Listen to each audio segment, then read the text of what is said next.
আসলে আমার বাড়ি এখানে আমার এই প্রাইমারি স্কুলের ছাত্র ছিলাম।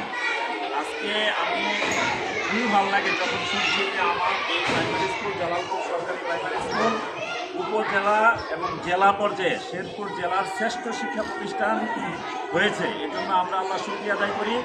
এবং তোমরা খেলাধুলার মাধ্যমে এই যে মেয়েরাও ফুটবল খেলা, ছেলেরাও ফুটবল খেলায় কি চ্যাম্পিয়ন হয়েছে না স্যার? দুই দল চ্যাম্পিয়ন হয়েছে।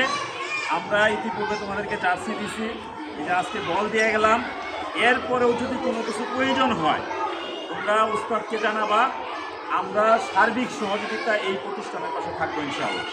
এবং আমরা বিশ্বাস করি আজকে তোমরা এখানে যারা দাঁড়াইছো, আরও ছাত্রছাত্রী যারা আছে, সবাই মিলে এই জালালপুর স্কুল থেকে আগামী দিনে তোমরা অনেক বড় কিছু হবা, ডাক্তার, ইঞ্জিনিয়ার, ব্যারিস্টার এবং ভালো মানের খেলোয়াড় জাতীয় দলে তোমরা আগামী দিনে খেলবা। এই প্রত্যাশা করে সকলের সুস্বাস্থ্য কামনা করে আমি শেষ করছি। সবাইকে ধন্যবাদ। আসসালামু আলাইকুম।